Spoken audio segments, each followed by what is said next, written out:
How this Islamic Propagation Center International came into being. As soon as I left school, I started working in a country shop, just about 25 miles outside the city, selling sugar and salt, flour, rice across the counter. Across the valley from the shop, there was a Christian mission, a university, where they were training missionaries. And these trainee missionaries, whatever they learned, they came to practice on the Muslims in the shop.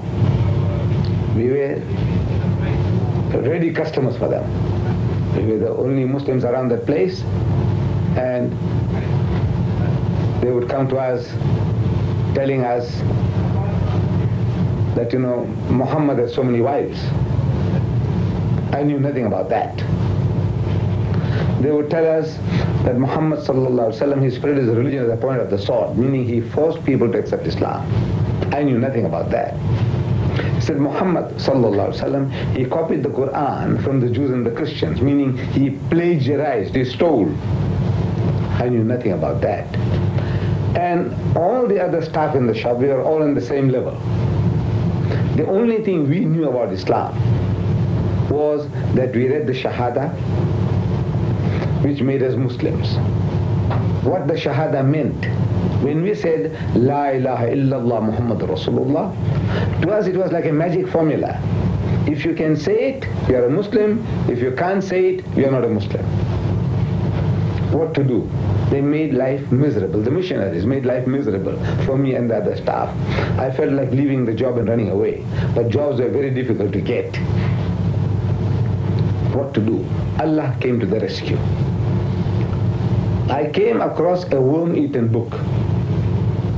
A worm-eaten book in my boss's warehouse, his godown.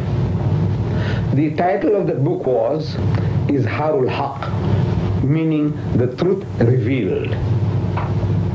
And this book title intrigued me because it sounded like Arabic, but it was written in Latin script, in English. Izharul Haqq, Izharul Haq. And I ruminated the words in my mind, Izharul Haqq, Izharul Haqq. What is Izharul Haqq? Seeing in brackets, in smaller types, the truth revealed, I now connected that most probably Izharul Haqq means the truth revealed. And I read this book. This book was about the Christian missionary attack on India, my motherland. That when the British conquered India, they realized that at any time anybody will give them trouble, it will be the Muslims. Because power, rule, dominion was wrenched out of their hands. And once they have tasted power, they will aspire for it once more again. And the Muslims were a militant people, in contrast to the Hindus, who were, at that time, they were as docile as the cows that they were worshipping. So there was no fear from that quarter.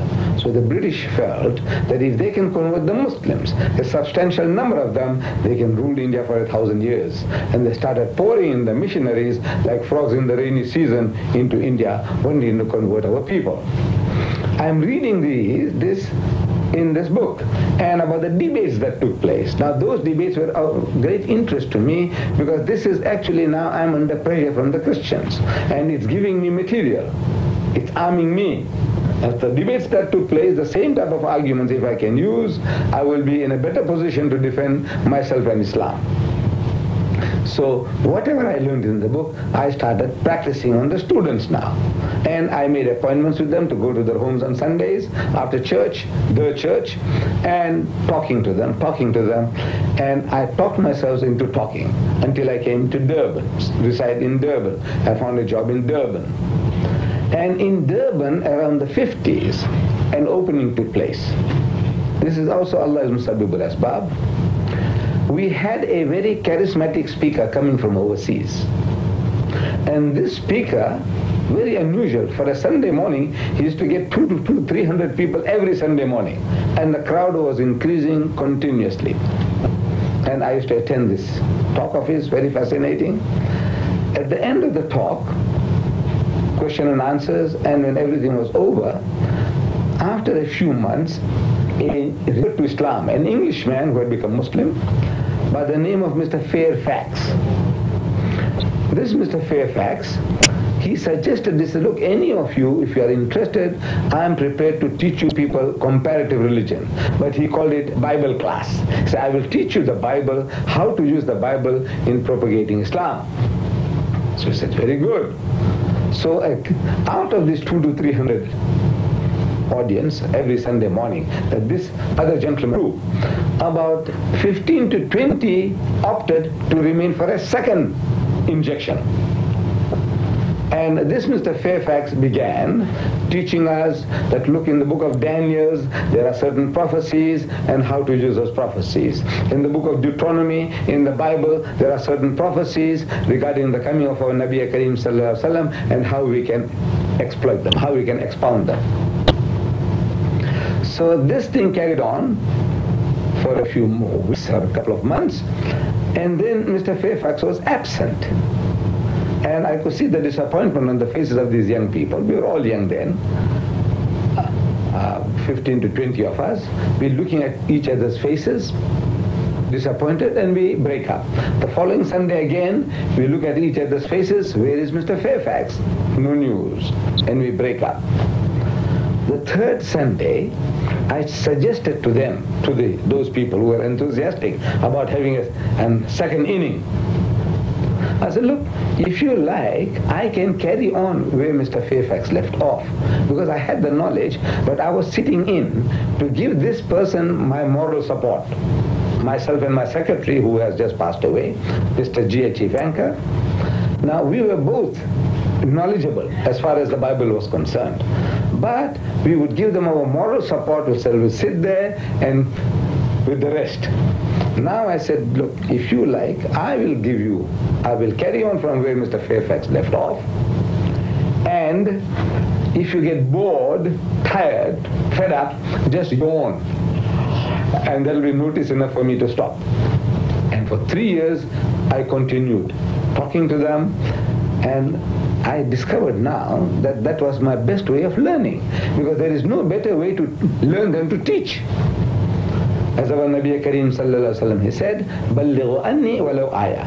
Deliver the message regarding me, even if it is one verse. That's a secret. If you have one verse, and if you share, and you share, and you share, then Allah fills you up with more.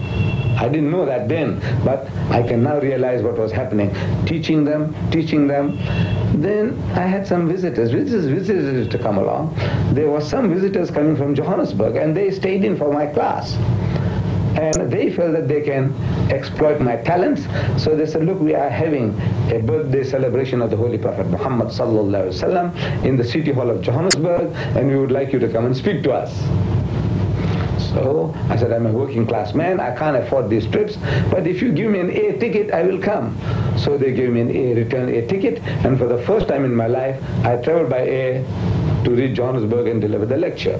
Now that gave me an idea, that if I can lecture in the City Hall of Johannesburg, what is wrong with the City Hall of Durban? So we organized a lecture here in the City Hall of Durban. And it was in 1958, December 1958. As a result of that, 2 Caucasians, white people, Europeans, they started visiting our offices in Madrasa Arcade. And subsequently, twice, a certain type of conversion took place that we converted those 2 white gentlemen who were coming to my office. We converted them in the West Street Mosque here in Durban, and then another 2 within a week, an Indian and a European again in the Jummah Masjid, Durban. So there was somebody watching. Allah watches all times, but there was somebody else who was witnessing our work.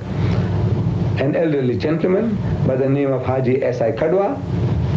So after the second conversion of people in the Jummah Masjid, the man, while he's tying his shoelaces, I'm also on the same bench tying my shoelaces, he's telling me that he had observed my work, what I had been doing, and he likes it very much.